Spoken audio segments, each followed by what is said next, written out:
নমস্কার বন্ধুরা, আজ আমি আপনাদের দেখাবো খুব সহজ পদ্ধতিতে কিভাবে একদম পারফেক্ট নান পুরি বানানো যায়। এটা ব্রেকফাস্ট বা ডিনারের সবজি কিংবা মাংসের সাথে জাস্ট জমে যাবে। নান পুরি বানানোর জন্য প্রয়োজনীয় উপকরণগুলোকে নিয়ে নিয়েছি গুঁড়ো দুধ, নুন এবং ইস্ট এবং কিছু পরিমাণ চিনি। এবার এক এক করে সমস্ত উপকরণগুলোকে আমি দিয়ে দেবো। ইস্টটাকে মিশিয়ে দেবো। ইস্ট লুচিগুলোকে ফুলতে সাহায্য করবে। দিয়ে দেবো স্বাদ মতো চিনি।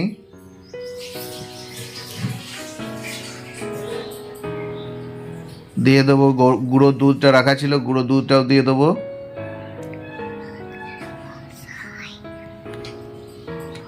দিয়ে দেবো আমরা এখানে যেটা ইস্ট রাখা ছিল, ইস্ট। এবার সব উপকরণগুলোকে একবার মাখিয়ে নেওয়ার পর একটু তেল দিয়ে নেব।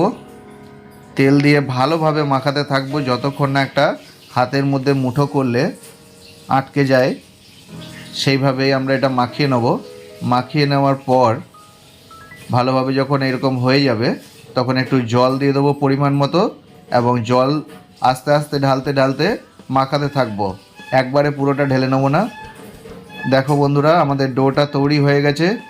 এবার এই ডোটা থেকে একটা একটা করে পিস পিস করে পরিমাণ মতো লিচি কেটে নেব, এবং সেই লিচিগুলোকে ভালোভাবে কেটে নেওয়ার পর কী করতে হবে বাকি বন্ধুরা তোমরা সবাই জানো, তবুও একবার বলে দিচ্ছি।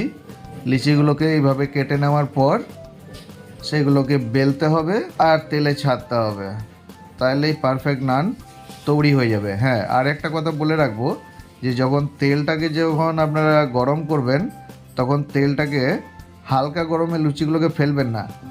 লুচিগুলো তেলটা সম্পূর্ণ যখন গরম হয়ে যাবে, সম্পূর্ণ ভালোভাবে গরম হয়ে যাওয়ার পরেই ছাড়বেন, তাহলে লুচিগুলোও ফুলকো ফুলকো তুলতুলে নরম আর এই রকমভাবেই ফুলে উঠবে। তো তোমরাও লুচিগুলোকে গরম তেলে ছাড়বে যাতে করে ফুলফুলে তুলতুলে নরম হতে পারে। এই দেখো বন্ধুরা কীরকম হয়েছে, যেরকম সুন্দর খেতেও সেরকম টেস্টি এবং মজাদার। বাচ্চা বুড়ো থেকে সবাই খেয়ে মজাই পায়। দেখা হবে নতুন ভিডিওতে। সাবস্ক্রাইব এবং লাইক করে দিও। ধন্যবাদ। Bye bye, tata.